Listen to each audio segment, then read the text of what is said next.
Buenas tardes, Wael. Buenas tardes. Nabil. Buenas tardes. Iván. Buenas tardes.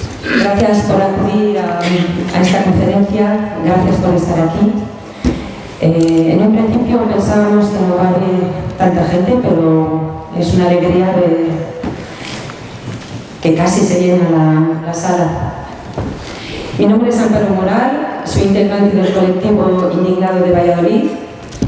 Y bueno, ya que estáis aquí, si no habéis visitado la exposición de dibujos de los dibujantes griegos, pues os recomiendo que la visitéis, porque han hecho un poco de malabarismo esta gente.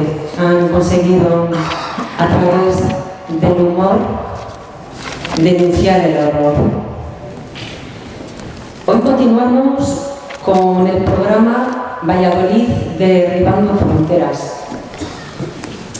Es un programa ambicioso que, además de englobar esta exposición de dibujos, también hemos puesto en marcha una serie de conferencias que empezaron el 3 de febrero pasado con la intervención de los dibujantes griegos. Y hoy la conferencia se va a centrar sobre todo sobre las realidades de los refugiados en el mundo. Tenemos la suerte de contar con la presencia de Wael, refugiado sirio, que está aquí en España, acogido en varias ciudades. Aquí está acogido por José Antonio, que anda por ahí.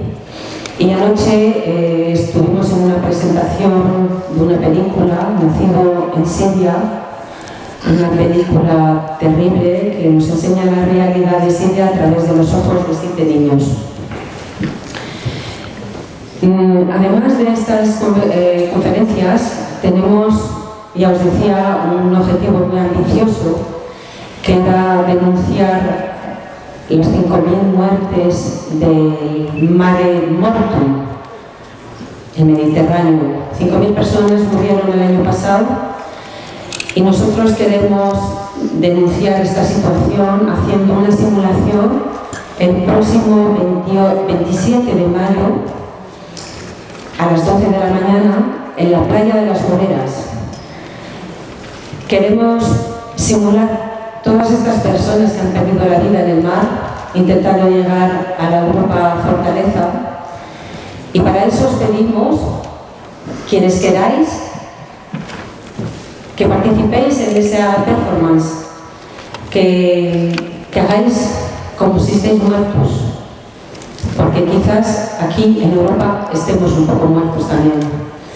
Ahí fuera están los compañeros tomando nota de toda la gente que quiera participar. Os van a dar un número, os tenéis que comprometer y bueno, os van a asignar una zona de la playa.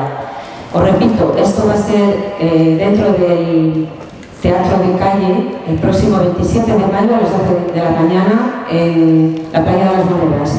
Esperemos llegar a esos 5.000 personas y demostrar que Valladolid está en contra de la barbarie, está en contra de la guerra y está en favor de los derechos humanos, el derecho a la vida.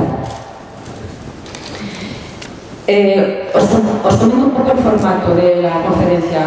Como la venida de Wael ha sido un poco inesperada, hemos tenido que cambiar un poco el formato. Entonces, él va a hablar 20 minutos, va a contar lo que él quiere contaros y os vamos a pasar una hoja para que podáis escribir las preguntas que queréis formularle. Las haremos al final del todo. Luego Iván Forero también va a darnos una información de primera mano sobre la situación actual de los refugiados en el mundo y también podéis aprovechar durante su intervención para ir anotando todas las preguntas que le queréis hacer al final de la charla coloquio, que lo que queremos es que sea sobre todo interactiva, que todas aquellas preguntas que tenéis pendientes, que se las hagáis a ellos, que por eso están aquí.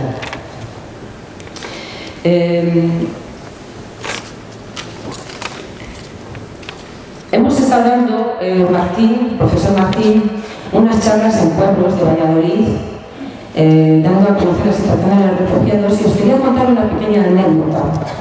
En Mojados, en la última charla que di, le pregunté a los asistentes que cuántas personas refugiadas habían llegado aquí.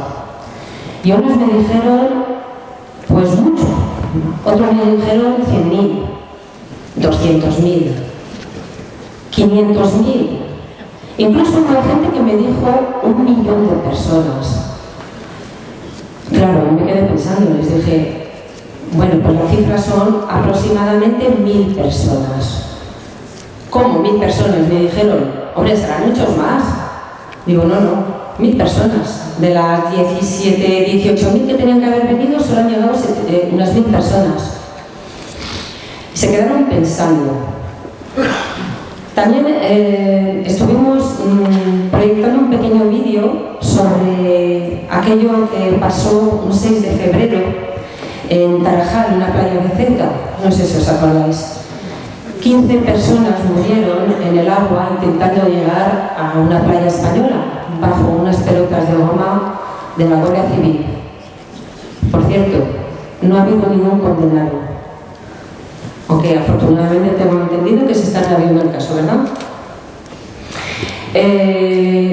Cuando acabó la proyección de este pequeño vídeo,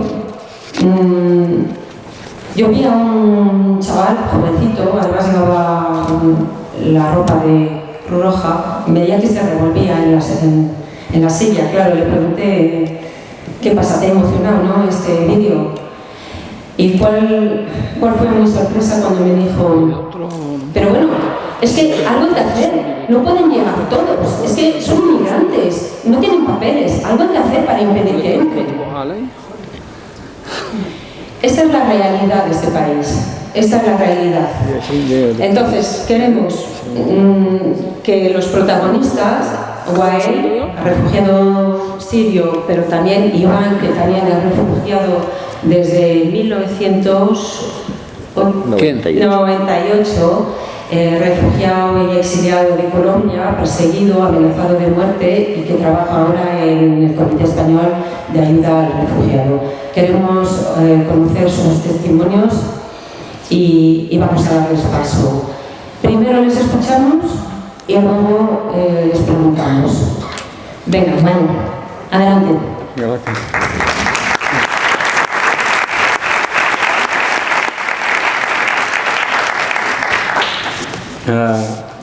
Bueno, sé que digo yo que vais a hablar en árabe, sí, y yo les voy a traducir. ¿Sí? Wael va a hablar en árabe y Nabil le va a traducir al castellano. بداية أريد أن أشكر كل من ساهم وكان السبب في وجودي هنا بينكم وأشكركم جميعا على الحضور.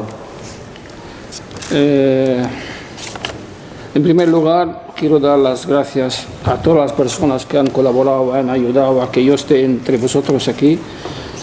Y también doy...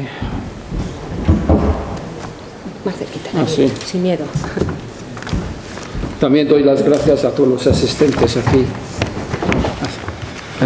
أريد أن أتحدث قليلا عن الوضع الاقتصادي والمعيشي بشكل عام في سوريا قبل الحرب، أي قبل العام 2011.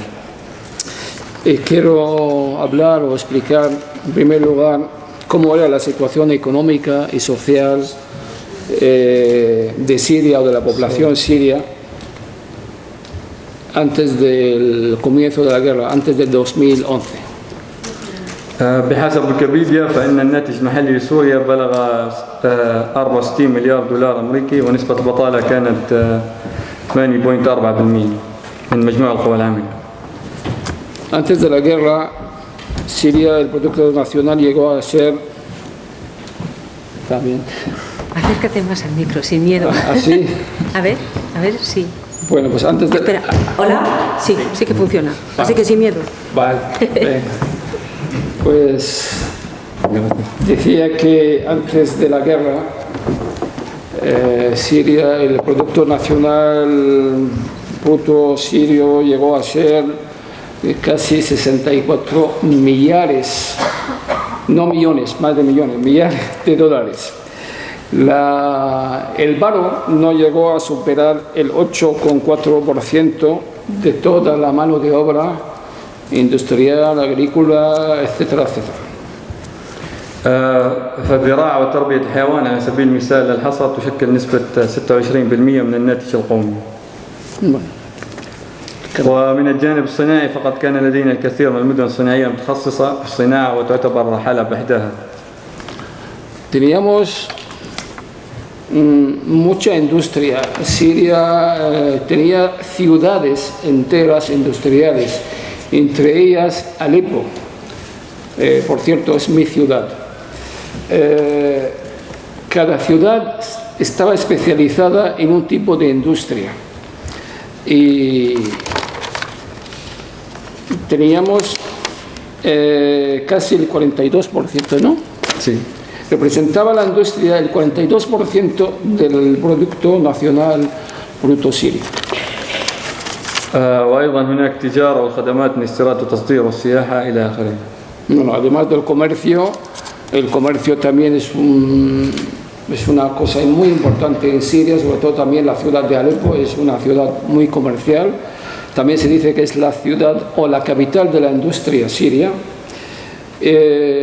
Además del servicio de los servicios sociales, turismo, etcétera, etcétera. من جانب الثورة الباطنية لأنه سبب مهم من أسباب الحرب أيضا فتحتل سوريا المركز 27 عالميا بإنتاج النفط ويبلغ الإنتاج 400,000 برميل يوميا. Además de los productos que hay en Siria como minerales, hierro, cobre, oro, el petróleo es muy importante en Siria. El petróleo representa casi, Siria ocupa casi el lugar 27 de los países productores de petróleo del mundo.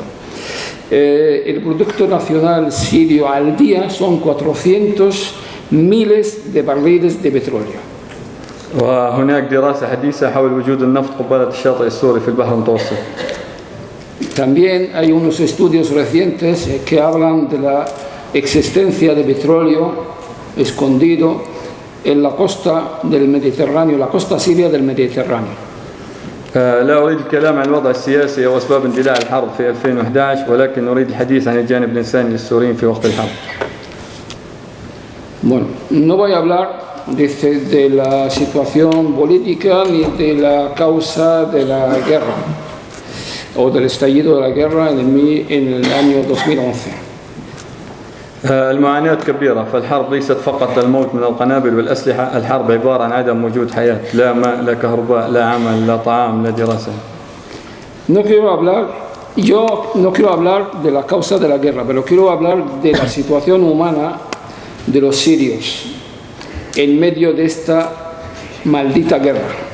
El sufrimiento de los sirios, la guerra, como dice aquí, no es solamente la muerte, sino por las bombas o por el bombardeo, sino o por las armas químicas, sino la guerra es la no existencia de vida. كثير من الناس مدنيين فقدت منازلها والكثير ممن فقد أحد أفراد عائلتها أو كلها وكثير ممن ماتوا من الجوع أو من نقص الإمكانيات الطبية والمستشفيات. O sea, la guerra, como dice, no, es la no existencia de la vida, que no hay agua, no hay luz, no hay escuelas, no hay colegios, los niños no van a los colegios. Mucha gente perdió sus casas, sus tiendas, sus comercios, sus trabajos y muchos perdieron miembros de su familia, un hermano, una hermana, un padre, una madre, incluso familias enteras han desaparecido debajo de los escombros. ليس فقط من الأسلحة الناس تموت لذا فإن أي دولة تعاني من الحرب يستحيل العيش فيها لذلك يود معظم الناس في سوريا النزوح أو اللجوء ليحصلوا على أبسط حقوقهم في العيش وهي الحياة. Y muchos no murieron, como dije antes, por las bombas, por la guerra, sino por el hambre, por la falta de medicamentos y por la falta de asistencia sanitaria. No hay vida. ولكن للأسف فقط الناس محظوظين أو بالأحرى من يملكون المبلغ الكافي للسفر يستطيعون اللجوء. Por eso cualquier país que sufre una guerra es imposible seguir viviendo en este país.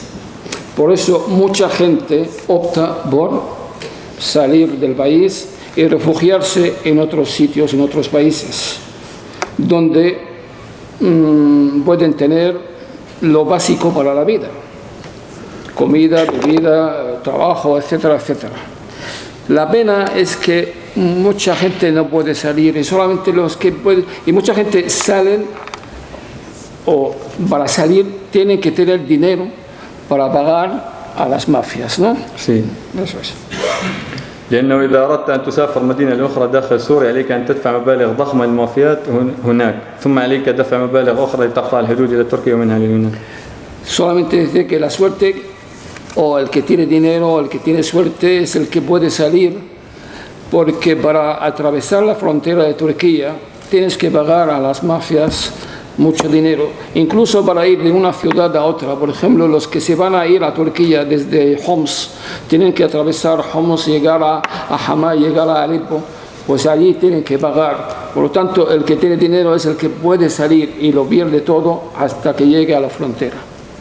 أريدكم أن تعرفوا أن هذه الناس مدنية لم تقرر الحرب بل فرضت عليها، وأنكم عندما تدافعون عن حق اللجوء لستم تدافعون عن السوريين فقط، فلا أحد يعرف من في المستقبل سوف يواجه حرب.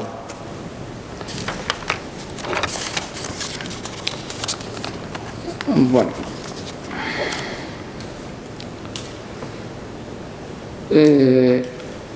para pagar, para que esa gente pueda atravesar la frontera a Turquía, a Grecia, es lo que tienen que tener dinero y poder pagar y llegar ahí. Quiero que sepáis que esa gente civil, la que no es la que decide el estallido de la guerra. O sea, esa gente civil que se refugia o sale no son los que han decidido la guerra, sino ellos son los que sufren las consecuencias de la guerra. فعلى سبيل المثال سوريا استقبلت لاجئين من اليونان بين عام 1939 إلى عام 1945 حوالي 12,000 لاجئ. Cuando la gente es la que sufre las consecuencias de la guerra, y cuando los gobiernos de los otros países les conceden el derecho al refugio a esa gente civil, no es que solamente están dando a los sirios, porque lo están dando. Es un ejemplo. Los sirios ahora son los que sufren estas consecuencias de la guerra y salen, y los gobiernos les dan la autorización, el refugio en sus países. Pero que Siria, hoy día los sirios son los que están sufriendo. Pero también Siria recibió muchos años antes, recibió a muchos refugiados. Por ejemplo, Grecia, en la Segunda Guerra Mundial, entre los años 39 y 45, Siria recibió más de 12.000 griegos refugiados en Siria. ومن مفارقات القدر وبعد 72 عاما أن يفر آلاف السوريين من ولايات الحرب باتجاه اليونان. Y ahora pues han cambiado las tornas y ahora son los sirios los que se van a Turquía, a Grecia a refugiarse. Pero aquí voy a añadir yo una cosa también, no lo tienes tú, que sobre todo porque yo soy de Alepo y sé que lo que hay en mi ciudad. En Alepo, en mi ciudad, somos unos 3 o 4 millones de habitantes, pero hay más de medio millón de armenios. Armenios han llegado a Siria por allí, por la Primera Guerra Mundial, por los años 16, 1916, 14, 15, 16, 17, por ahí. Refugiados han llegado de las matanzas que hubo en Armenia por los turcos que llegaron a Siria. Y hemos recibido armenios ahí, muchísimos refugiados armenios. Por cierto, los armenios son cristianos, no son musulmanes. También eso para que lo tengáis en cuenta. Y viven ahora actualmente, yo antes de salir de Siria, antes de venir a España, mi ciudad, pues 500.000 o un poco más de 500.000 de armenios viven allí. Vivíamos en paz, vivíamos perfectamente entre nosotros. Son los que ellos tenían el negocio del oro, de la plata, son los que tienen el negocio de arreglar coches. Son ellos los manos expertas en los coches. Y por los años 48 llegaron a Siria también más de 500.000 de refugiados palestinos. Y los hemos recibido con los abrazos abiertos y viven con nosotros en armonía y en paz. Ahora toca a los sirios refugiarse. Continúas.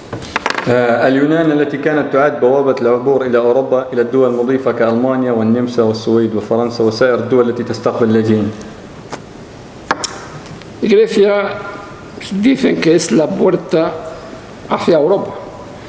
Por tanto, los refugiados sirios cuando llegan a Turquía y luego a Grecia, su ilusión no es establecerse en Turquía, sino atravesar Turquía, atravesar Grecia para llegar a otros países europeos. ولكن منذ قرار الاتحاد الأوروبي إقفال الحدود أغلقت كثير من الدول حدودها في وجه اللاجئين. Pero desde que la Unión Europea decidió cerrar la puerta, cerrar las fronteras a los refugiados, pues ya muchos gobiernos europeos ya no dejan pasar a los refugiados y se quedan amontonados ahí en Grecia y en Turquía. بداية من تركيا ثم اليونان وصربيا وبلغاريا وأود أن ننوه أن الوضع في كل من اليونان وصربيا سيء للغاية بالنسبة للاجئين. Los refugiados hoy día, después de que han cerrado las fronteras, pues están en una situación lamentable, en una situación muy difícil, muy difícil. ففي اليونان كان هناك ما يقارب من 50,000 لاجئ معظمهم سوريين عالقين هناك في ظروف إنسانية صعبة للغاية. En Grecia hay más de 50.000 refugiados sirios en unas condiciones infrahumanas. Viven, bueno, pues infrahumanas. يسكنون بعض الخيام. En unas tiendas de campaña, jaima, se dice. وأنتم تعرفون طقس أوروبا الصعب. Además de las condiciones climatológicas que son muy difíciles, mucha lluvia y frío y nieve, etc. ويتم إعطائهم بعض الطعام فقط. Y les dan muy poca comida. وقد بدأت منظمة إعادة التوزيع بتوزيع بعض اللاجئين على عدد من دول الاتحاد الأوروبي. Algunas organizaciones humanas empezaron a repartir comida entre ellos. ومنها إسبانيا طبعا. Y entre ellos España. وقد استقبلت إسبانيا خلال عام 2016 نحو 900 لاجئ. España concedió el derecho al refugio a unos 900, recibieron a unos 900 refugiados sirios. والعدد الذي وعدت باستقبال الاتحاد الأوروبي كان 17,300. Y el número que prometió España acoger era 17.300 refugiados sirios. ووضع اللاجئين جيد بشكل عام في أوروبا مع وجود بعض المشاكل. La situación de los refugiados en Europa está bien, aceptable, porque no continúas. فإن الوجود في مكان آمن يعتبر جيد بالطبع. Porque para un refugiado simplemente el estar en un sitio seguro, eso es maravilloso. من المشاكل التي تواجه اللاجئين في إسبانيا مثالا عدم وجود أناس يوافقون على إيجار بيوتهم للاجئين. De los problemas que encuentra un refugiado sirio aquí en Europa, en España, ¿no? Sí, en España. En España es que la gente no quiere alquilar casas a un refugiado. وعدم وجود دروس لغة إسبانية جيدة للاجئين. Y no hay quien se ocupe de enseñarles el español, el idioma. فقط التي تقدمه بعض المنظمات من بعض المتطوعين. Solamente lo que da, ofrece algunas organizaciones humanitarias a los refugiados. وبحسب قانون البنك المركزي الأسباني هناك 5 جنسيات من بينها سوريا لا يستطيعون فتح حساب بنكي. Además, un refugiado, el Banco Nacional Español no permite, hay 5 nacionalidades que no les permiten tener una cuenta, entre ellas la nacionalidad siria. O sea, un sirio no puede tener una cuenta bancaria. إنها مرحلة صعبة للاجئين أيضا أن يكونوا في مكان فيه ثقافة ولغة وعادات جديدة عليهم. La verdad es una situación muy difícil para un refugiado, sobre todo un refugiado sirio, sobre todo porque el idioma, las costumbres, la cultura son totalmente distintos. لذا يحتاجون الكثير من المساعدة للاندماج مع المجتمعات الجديدة. Y por eso necesitan mucha ayuda para poder integrarse en la nueva sociedad.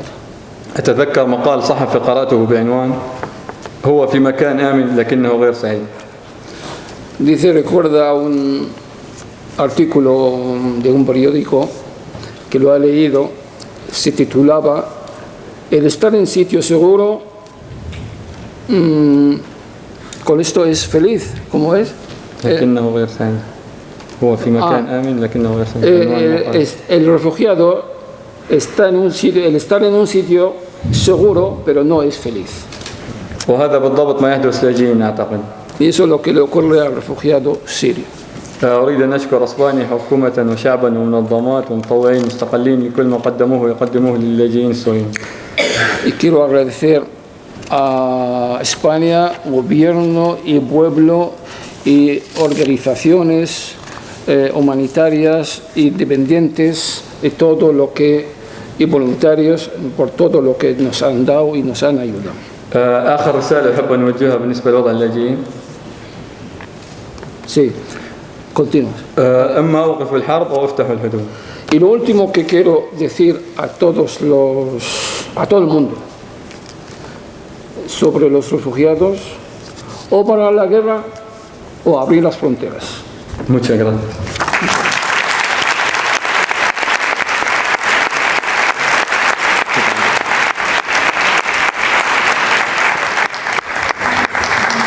Muchas gracias a ti, Wael. Muchas gracias a Nabil, que bueno, es sirio, pero también es de Valladolid, muy de Valladolid. Ha cuidado las narices, gargantas y oídos de los vallisoletanos desde hace más de 40 años, ¿verdad, Nabil? Soy médico otorrino, llevo aquí en España 48 años. O sea que soy más español que sirio, aunque lo de sirio no se quita del corazón. Estaba un poco asustado cuando le pedimos la traducción porque decía, del árabe al español, yo el español bien, pero el árabe... Pues es que la verdad es muy difícil volver a hablar árabe, o sea, es difícil. Muchos años aquí hablando español y me pongo a hablar con alguien, un paisano, algo en árabe y se me sale del español y dice, ¿qué dices? Es difícil. Bueno, pues muchas gracias, ha sido muy valioso. Ahora, bueno, sí que os quería comentar, repito, si queréis hacer preguntas, las escribimos y luego se las hacemos al final de la exposición, ¿verdad? Vale, bueno, pues ahora Iván Forero, activista, nos conocimos en una manifestación en Aluche, delante del Centro de Internamiento de Extranjeros, que es otro anacronismo que tenemos en un país democrático. Me gustaría que hablaras así muy por encima, porque es algo que se ignora, se habla mucho de los refugiados, pero no se habla de estas personas que están detenidas sin ningún tipo de acusación ni delito. Iván Forero, como os explicaba, también ha sufrido la persecución y la amenaza de muerte, ha sido opositor político en su país y ha tenido que dejar Colombia pues, para salvar la vida. Entonces habla de una experiencia en primera persona. A ver, el cargo exacto del CEAR es... Miembro del CEAR y ya está. Miembro del CEAR, de acuerdo. Meternos con Carlos. Bueno, pues nada, adelante Iván, que tienes muchas cosas que contarnos. Vale, buenas tardes a todas y a todos. y agradecerles pues una vez más que esta ciudad demuestre que hay mucha más gente con la voluntad de acoger, de solidarizarse, de hacer posible que eso que esta facultad construye, acercar cada vez más el derecho a la justicia. No siempre el verso del derecho es la justicia. Y creo que ese es el desafío que tenemos hoy por hoy, y en estos 20-25 minutillos pues vamos a tratar de situarnos frente a la realidad, pues un poco de la situación de los refugiados en el planeta. Siria es un caso que nos lacera todos los días en los ojos cuando vemos el noticiero, en los oídos cuando oímos la radio, a través de la propia piel cuando ya podemos contactar en directo con compañeras, compañeros que logran,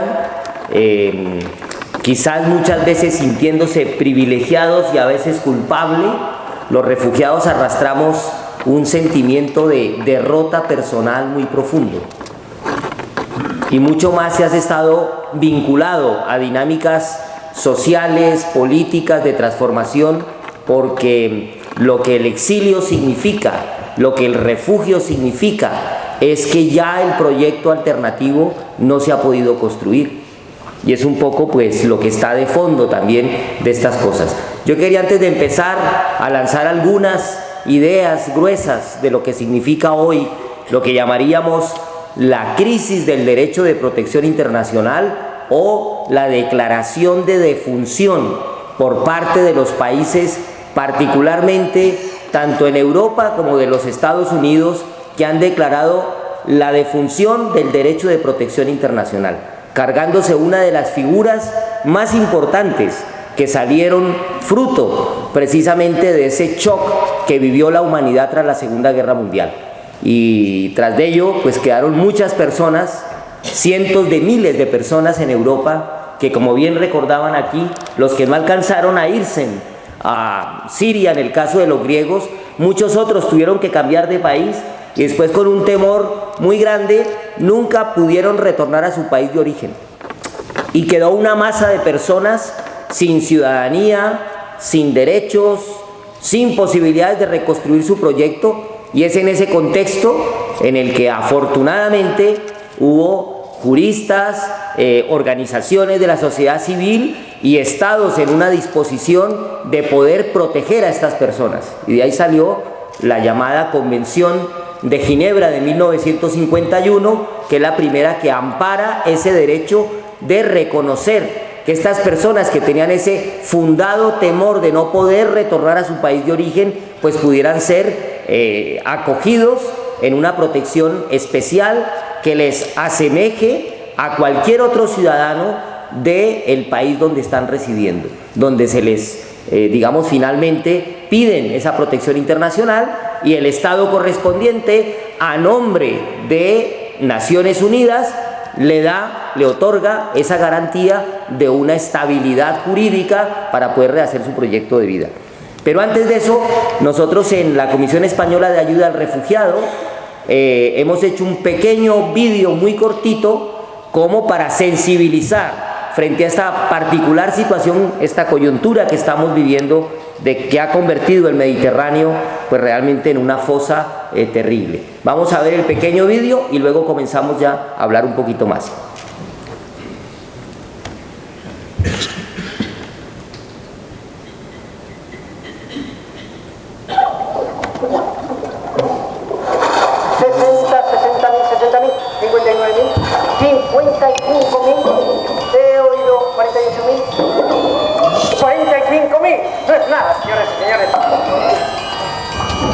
¿Se escucha?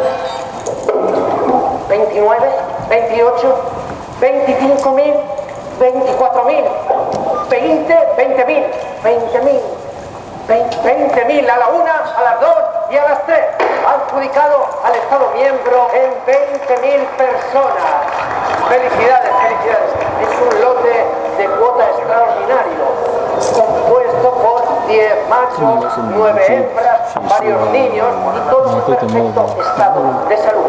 3 amas de casa, 4 ingenieros, 6 maestros de escuela y, como no, 3 embarazadas con doble regalo. Vamos, muy bien, muy bien. Anímense, señores y señores. Esto es un chollo y todo proveniente del centro de África. Vamos con el siguiente lote. Este lote, maravilloso lote de Asia.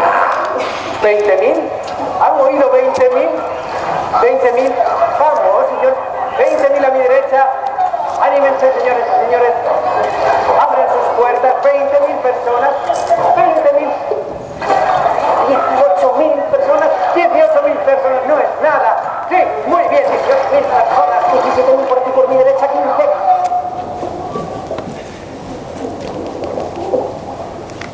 Anímense, 14.000. 13.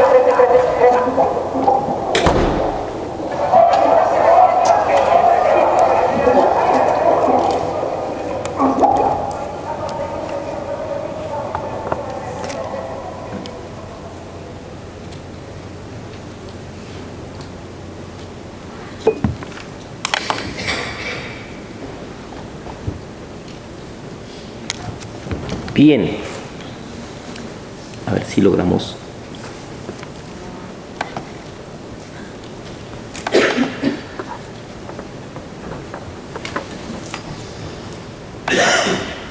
Las dimensiones que hoy tiene la crisis de las personas, en realidad no es la crisis de las personas refugiadas, sino es la crisis del derecho de protección internacional. Y las cifras de las que estamos hablando es que hemos llegado prácticamente a 70 millones de personas en el planeta que están solicitando protección internacional. No es solamente la crisis del Mediterráneo, que ya en sí misma es muy grave, sino viéramos de conjunto toda la serie de conflictos que se están dando en el planeta, pues nos muestra pues estas dimensiones a las que estamos llegando. Y normalmente las causas de fondo del por qué la gente tiene que salir, yo creo que hemos oído en tu testimonio una descripción muy clara de qué es lo que sucede, cuáles son las raíces de esta salida masiva de personas refugiadas, llegando casi a la misma cifra que tuvimos en la Segunda Guerra Mundial. Hoy podríamos decir que los principales países que están generando justamente esta salida masiva de personas refugiadas, pues uno es Siria, con casi 5 millones de refugiados, es decir, y después seguiría otro país como Afganistán, que viene arrastrando también una guerra desde hace tanto tiempo, que continúan saliendo refugiados. De hecho, muchas de las personas solicitantes de protección que están en Grecia o que llegan a través de Italia o que están por distintas rutas, normalmente están llegando muchas personas de Afganistán o están llegando refugiados afganos que primero estuvieron de refugiados en Pakistán y ahora quieren buscar una alternativa o mandan a sus hijos para poder rehacer un proyecto de vida en Europa. Pero países como Somalia, que también vive una situación muy particular, ¿no?, de desestructuración, de Estado fallido, países como Sudán. Si viéramos todo ese cuerno de África, prácticamente en este momento está sufriendo exactamente las mismas condiciones. ¿Qué está debajo de estos conflictos? Pues debajo de estos conflictos están las inmensas riquezas que estos pueblos tienen. Cuando no es unas causas como el petróleo, como el coltán, los diamantes, el agua, la plata, vías geoestratégicas para corredores de comercio internacional, posibilidades de acuíferos que en el mediano plazo van a ser estratégicos para determinadas regiones, como puede pasar en el norte de Mali, o situaciones de persecución por distintas razones en términos de violación de los derechos humanos, como puede ser, por ejemplo, lo que está ocurriendo en muchos de los países del África Occidental, donde se ha declarado una persecución a el derecho a la libre orientación sexual de las personas. Aquí estamos teniendo casos, por ejemplo, de senegaleses que están llegando y que están huyendo de una situación de persecución por la orientación sexual, por ser homosexuales, o ha ocurrido recientemente con varios casos de personas que están llegando de países como Honduras, como El Salvador. Ya no son los refugiados de la guerra de aquella época, sino de otro tipo de violaciones, o países como Colombia, donde quizás es de los países que mayor cantidad de desplazados internos tiene. Las cifras bailan de 8 millones hasta 12, probablemente desde los organismos de derechos humanos con los que yo he trabajado, pues la cifra se acerca más a los 12 millones de desplazados internos, y de esos 12 millones también han salido del país. La diáspora colombiana es de 6 millones de personas en el planeta. Esto nos plantea pues un desafío muy grande, porque las personas solicitantes de protección no solamente son las que huyen de las guerras, también hay diversas dinámicas de situaciones que están llevando cada vez más a que personas no encuentren condiciones para garantizar el derecho a la libertad o el derecho a la vida y tengan que salir a buscar alternativas. Pero en el fondo, esto que surgió como una respuesta importante de postura ética en defensa de la vida y la libertad de los seres humanos, que es la Convención de Ginebra, que luego se amplió a muchas más personas, porque la Convención de Ginebra solo hablaba exclusivamente de la gente refugiada en Europa. Pues un poco más adelante, en el año 67, se hizo el Protocolo de Nueva York, que ya amplía un marco jurídico de protección a cualquier ser humano que en cualquier lugar del planeta tenga una persecución, tenga un fundado temor y por tanto de no poder vivir en su país y poder ser protegido. Es nada más ni nada menos que el desarrollo del artículo 14 de la Declaración Universal de Derechos Humanos. Estamos hablando de, en caso de persecución, toda persona tiene derecho a buscar asilo y a disfrutar de él en cualquier país. Es un derecho humano. Y como bien decían aquí, no solamente es lo que hizo Siria. Yo recuerdo en la coordinación del Foro Social Mundial que hicimos en el año 2006 en Madrid, en Rivas Vacia Madrid, trajimos el testimonio justamente de una mujer palestina que llevaba casi 40 años refugiada en Siria. Y ahora, de los 5 millones de refugiados sirios que han salido del país, pues un país como el Líbano, en las condiciones que tiene el Líbano, tiene casi 1,5 millones de refugiados sirios. Y muchos de esos refugiados justamente son palestinos que han vuelto a ser revictimizados otra vez y que vuelven a buscar a sus viejas familias a ver si logran reencontrar un proceso. Pasa en Jordania, donde hay cerca de 670.000 refugiados sirios. Estas dimensiones también nos muestran, cuando vemos en lo que se mueve de las rutas de llegada hacia Europa, y uno comienza a examinar pues estas diversas rutas que existen. A ver si esto nos funciona el ratoncillo. Bueno, si no, por acá con el otro. Esta frontera del este, fíjese que la mayoría de las personas que están llegando entre enero y octubre del 2006, unas 1.196 personas, las nacionalidades mayoritarias fueron Vietnam, Afganistán y Ucrania. Hoy por hoy, en el barrio donde yo trabajo en un barrio que se llama La Lóndiga, en Getafe, que justo es donde la Comisión Española de Ayuda al Refugiado tiene un centro de refugiados, quizás de los más grandes que hay en España, que tiene una posibilidad de albergar hasta unas casi 200 personas cada 6 meses, que es el tiempo que dura el tiempo de acogida primario. pero últimamente están comenzando a llegar no al centro de refugiados, sino por otras rutas, abuelas ucranianas con sus nietos. Pero no escuchamos de la guerra de Ucrania, no sabemos de lo que allí se está cocinando. Si ya profundiza, sí, evidentemente, pero lo primero que vemos es que detrás del rostro de cada refugiada, de cada refugiado, hay un rastro, y ese rastro normalmente tiene que ver pues con condiciones de violaciones graves a los derechos humanos que se están cometiendo en su país de origen. Y esta es una realidad que va creciendo. En el caso de esta otra llegada, la ruta del Mediterráneo Este, pues mayoritariamente sirios, afganos, iraquíes, que siguen saliendo muchas personas de Irak también buscando protección internacional. Porque lo que hemos ido viendo es cómo cada país que se afecta con este tipo de guerra entra en una vorágine en la que finalmente no se estabiliza y pareciere que la intencionalidad es que no vuelva a reconstruirse un Estado. Les llaman estados fallidos.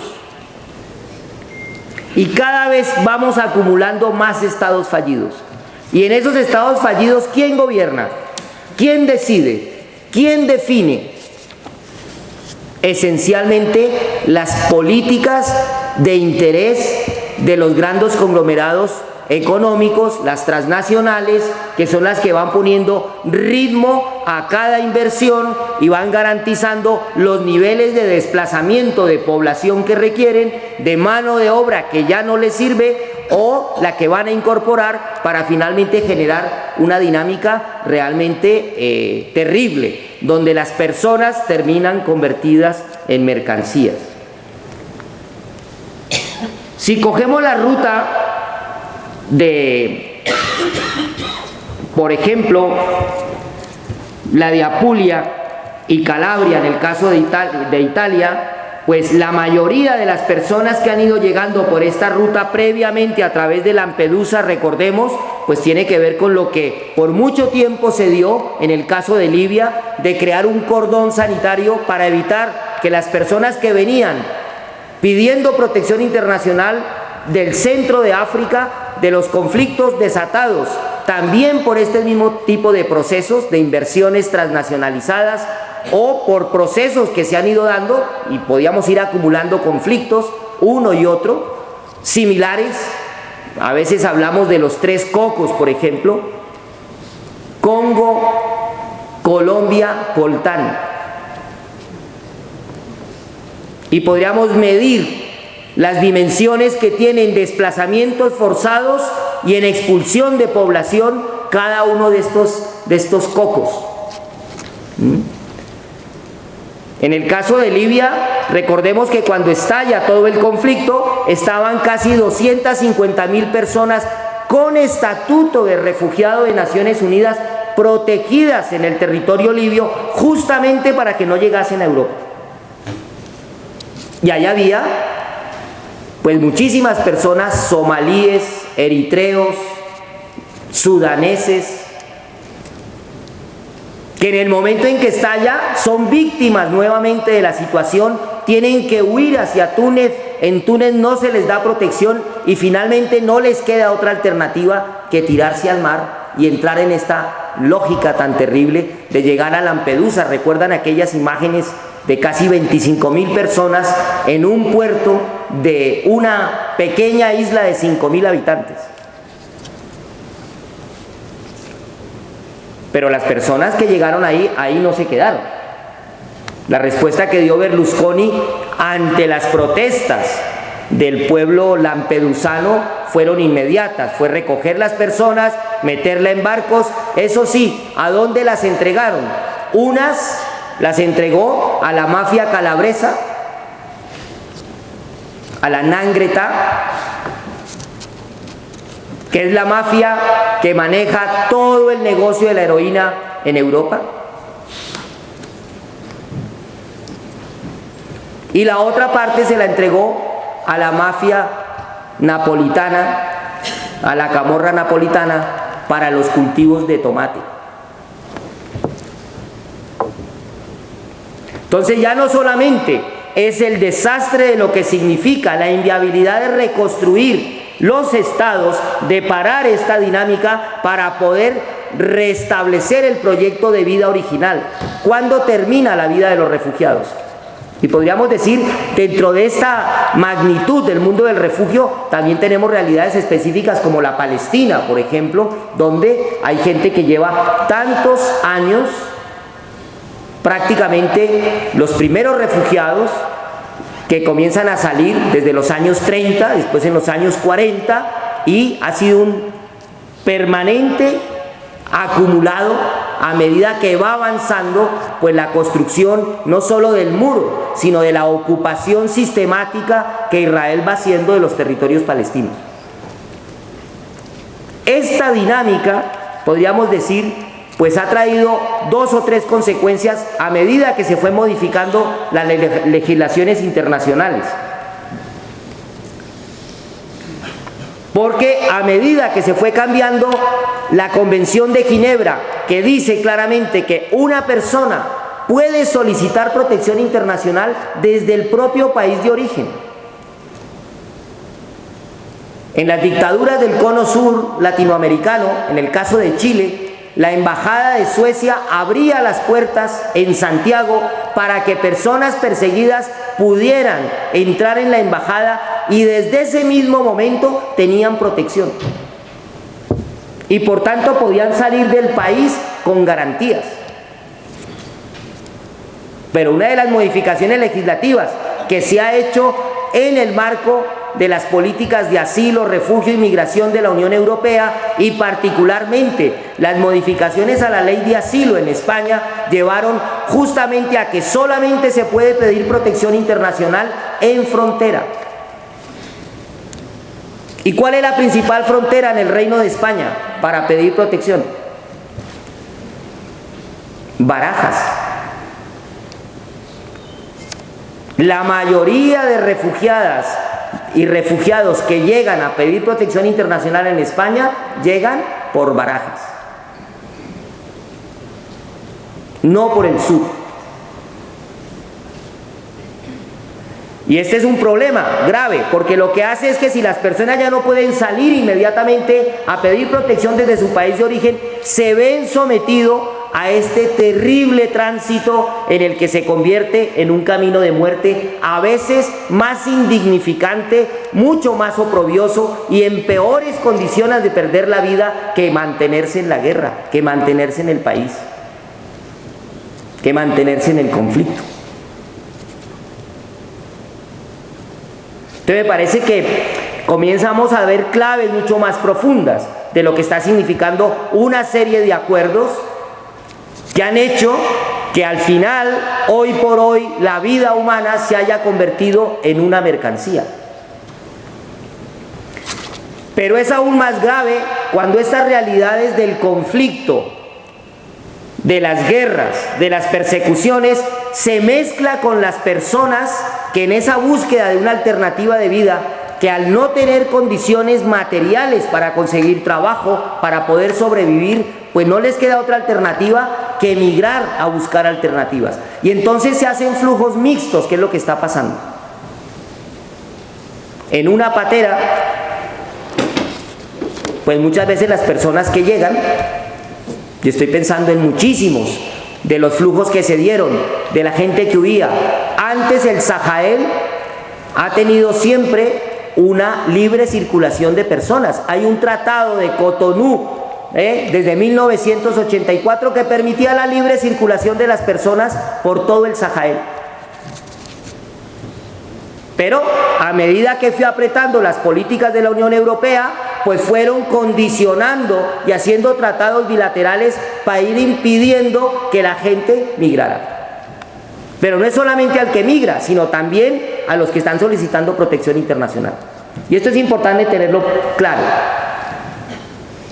Porque ¿cuál sería la diferencia real entre la persona que huye por razones que llaman políticas, por persecución, y la persona que se ve necesitado de huir también de otra manera, porque dice, no, usted huye voluntariamente? Y es cierto, usted toma la decisión. De hecho, en el África negra la decisión se toma de modo familiar y es la familia la que decide cuál de los chicos o chicas va a salir a migrar. Hay una decisión y hay una voluntariedad. Cuando llega una guerra no te da tiempo.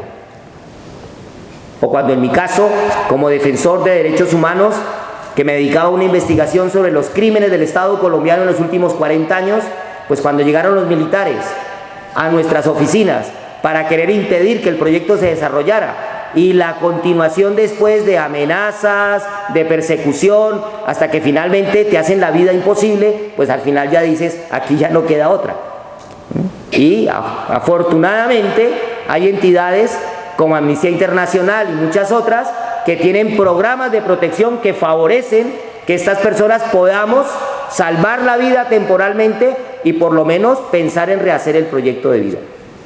Bien, si mirásemos en Europa en este momento las cifras últimas, en el caso de España que se hablaba de los reubicados, que son personas que ya estaban en Europa, en el caso de Grecia e Italia, y que han sido reasentadas a España, de los 745 reubicados y los reasentados en España 289. Fíjese, son personas que ya estaban con cierta protección. Por ejemplo, se han traído personas del Líbano que ya están en una condición de solicitantes de protección, pero que se pueden reubicar en Europa. En el caso de la Unión Europea estamos hablando de que ha habido 11.938 reubicados y reasentados 13.968. Pero también tenemos que contar pues, lo que ha significado estas muertes que van creciendo en el caso del Mediterráneo. Si vemos cómo se ha ido incrementando esta terrible cifra desde el año 2000, pues es terrible. Yo creo que se ve bastante claro cómo hemos ido convirtiendo el Mediterráneo en una terrible fosa de indignidad.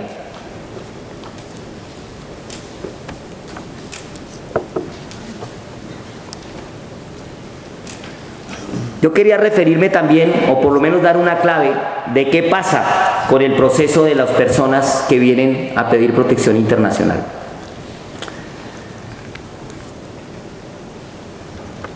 Es increíble que de la cantidad de personas que llegan a solicitar protección, a cuántos finalmente se les otorga. Como para tener una idea de forma global, podríamos decir que en las últimas décadas, las últimas 10 décadas, las últimas 5 décadas, si viésemos un cuadro, este cuadro viene a partir del año 2002, pero si fuésemos un poco más atrás incluso, podríamos decir que ha habido un promedio de alrededor de 4.500 solicitantes de protección internacional por año. Y de esos 4.500 que solicitan, claro, hay que hacer un trámite para ver si finalmente se le acepta o no. Cuando llegan a través de frontera, en el caso de Barajas, hay 72 horas para definir si la persona la dejan entrar o no. Y eso es un drama. Porque, claro, hay muchas condiciones y eso significa, en el caso nuestro como CEAR, tener un equipo jurídico permanente en el aeropuerto para atender ese proceso de solicitud. Y luego comenzar a mirar las condiciones, que efectivamente es veraz la historia que trae la persona, que las condiciones que trae realmente son las que dice, es decir, es un proceso que se establece. Pero podemos decir que de la mayoría de gente que viene a pedir, a solicitar protección internacional, el número que finalmente tiene, pues es muy pequeño, no llega a más de 100 casos por año, de 4.500. Y muchas veces de esas personas a las que se le otorga protección no necesariamente puede ser refugio. Hay otros mecanismos de protección humanitaria que no necesariamente son refugio. Estatuto de refugiados. Y por esa razón, pues es importante ver cuál es ese camino que se va dando desde que solicitas y tienes esa puerta de o es denegada, y cuando la deniegan implica volver a recurrir y un trámite, y en el fondo para la vida del refugiado es como tener la vida entre paréntesis una y otra vez más. ¿Estás seguro? Porque en el momento en que te otorgan ese mandato de protección, no pueden devolverte. Existe en la Convención de Ginebra un mandato de no devolución, y esa es la diferencia con el migrante. El refugiado, la persona solicitante de protección internacional, no puede ser retornada a su país de origen en ningún caso.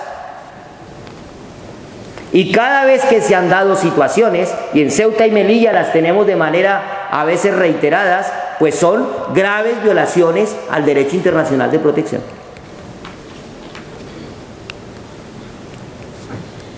Y por otra parte, una vez pues es aceptada el mecanismo de protección, pues viene un tiempo de acogida temporal que dura unos primeros 6 meses. Por esa razón existen en distintas partes del Estado español pues centros, sitios de acogida que permitan un proceso primero que es muy complejo de cómo acoger a personas en términos de idioma, en términos de traumas psicosociales que traen arrastrando de las condiciones que han vivido, de la posibilidad de volver a establecerse. Los 3 primeros meses es un proceso de respirar y volver a situarte en la nueva condición en la que estás, y a partir de ahí ya comenzar a pensar cómo voy a restablecer mi proceso acá. Y en los siguientes 6 meses se comienza un proceso hacia la autonomía, de poder buscar un sitio, como bien decías, las dificultades que hay para vivienda. Es espectacular. Nosotros tenemos una unidad que se dedica, de compañeras, compañeros, a buscar viviendas para poder garantizar que efectivamente se les alquile a las personas refugiadas. Y hay casos en los que es muy difícil lograr ubicarla. Es que yo no sabía que la persona traía velo. Es que no tengo garantía de que me lo cuiden. Porque es que además todo esto se da en el marco de la crisis, entonces comienza a darse problemáticas muy complejas. Yo sé que aquí en Valladolid no pase. En Getafe lo hemos ido también intentando resolver, no solo con el centro de refugiados, sino después cómo ir negociando con el propio ayuntamiento, que pueda haber una unidad con la empresa de vivienda del ayuntamiento, buscar fórmulas que ayuden para que realmente las personas puedan tener un techo, que es básico para el restablecimiento, y comenzar a buscar alternativas de trabajo, claro. Durante ese periodo, ese primer periodo de acogida, pues va a haber un apoyo que se hace a través pues de los fondos europeos, Ministerio del Interior, la propia dinámica de la ciudadanía, y yo creo que aquí es donde es muy importante ir construyendo estas redes de trabajo que permitan ir, digamos, desatando las dinámicas de solidaridad, de procesos comunitarios que puedan ayudar a restablecer hasta que finalmente ya se iba pues ya un proceso de autonomía definitiva. Bien, no me voy a meter con lo que significa este proceso de construcción del derecho internacional en materia de protección, pero sí volver a plantearnos como por dónde podemos trabajar. Yo creo que sensibilizados frente a las dimensiones del drama que tenemos, pues es importante, creo que la respuesta de esta tarde es evidente, que queremos saber más, y saber más no solamente de por qué y cómo se da ese drama de la situación de los refugiados, sino qué podemos hacer cada uno de nosotros y de nosotras. Lo primero, informarnos, porque hay muchísima desinformación, muchos rumores, y los rumores lo que hacen es crear miedos, y con el miedo viene el estereotipo, y con el estereotipo viene el ponerle ya como una etiqueta a las personas, y finalmente nos vamos separando, y lo que va generando es una situación que finalmente hace imposible un proceso de integración de las personas, cuando no, ya no de ni siquiera coexistir, sino se puede convertir en un espacio de hostilidad. Ya vamos viendo cómo se ha ido llenando Europa nuevamente de muros, de alambradas. Qué distancia tan enorme de lo que hizo un hombre como Pablo Neruda cuando, viendo el drama de los refugiados y refugiadas del Estado español, en esas condiciones en las que estaban, puso un barco, el Winnipeg, a disposición de estas personas para llevárselas a Chile. 2.500 personas salvaron su vida en el Winnipeg. Informarse, liberarse de los prejuicios, contarlo en casa, con los amigos, con las amigas. Es decir, realmente tenemos que crear una especie de red antirrumor. Hemos ido generando una dinámica muy particular, que los medios, la tele, los miedos van generando como una dinámica de temor, de miedo. Y el miedo es el que finalmente es el que lleva a generar estas actitudes más de conflicto. Denunciar también lo que esto significa cuando hay discriminación. No hay que dudarlo, hay que denunciarlo. Consultar con organizaciones que están haciendo trabajos, vincularse a esa dinámica. Yo creo que es un buen momento para organizarnos, es un buen momento para elevar esta capacidad que tiene histórica los pueblos de España, las comunidades, los barrios, las universidades. Yo creo que hay un tejido fabuloso. Muchas más personas con capacidad de transformar las cosas. El desafío que tenemos es cómo articularlo,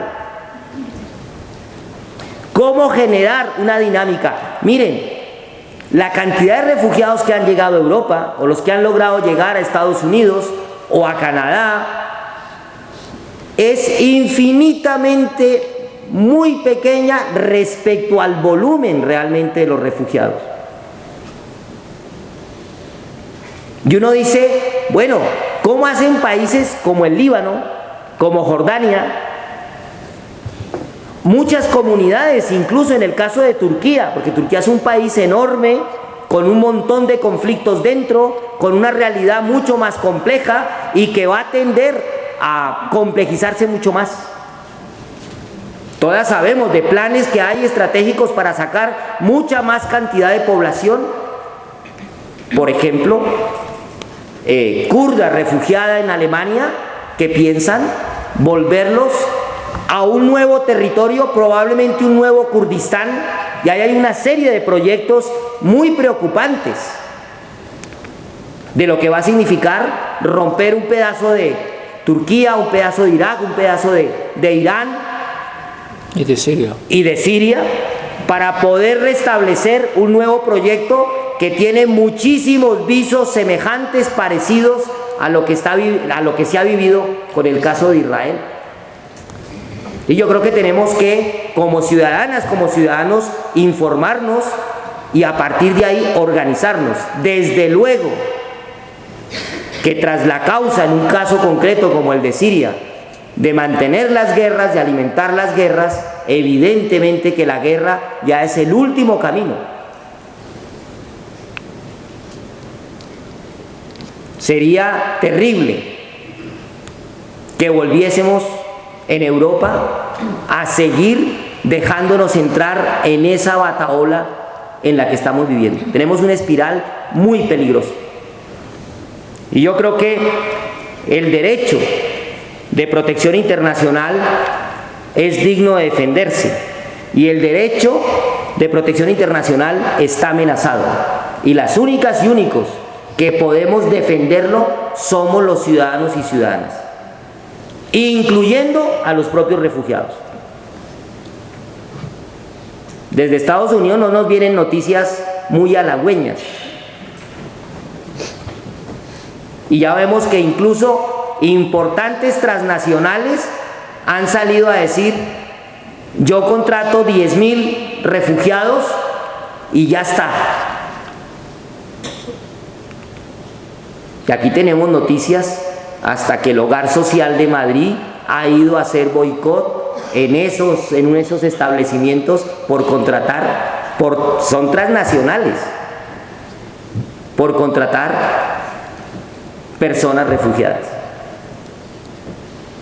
evidentemente que va a depender de nosotras y nosotros. Yo estoy seguro que este Valladolid, que esta Castilla, en todo lo ancha que es, seguramente va a dar un do de pecho en este camino de hacer que este derecho realmente se materialice. Sabemos que no es fácil, pero el camino, los derechos nunca los han regalado. Los derechos se conquistan luchando. Y yo creo que ese es el desafío que tenemos, enorme. Y desde SEAR les agradecemos pues todos los gestos que se han venido construyendo en esa dirección. Pues muchas gracias y nos habilitamos a un diálogo rico, sustancioso, para no cansarles con estadísticas, con tal. Yo creo que el centro va por ahí. ¿Cómo construimos una ciudadanía que tenga la capacidad de hacer que este derecho, que es el derecho de solidaridad más básico, lo podamos resolver?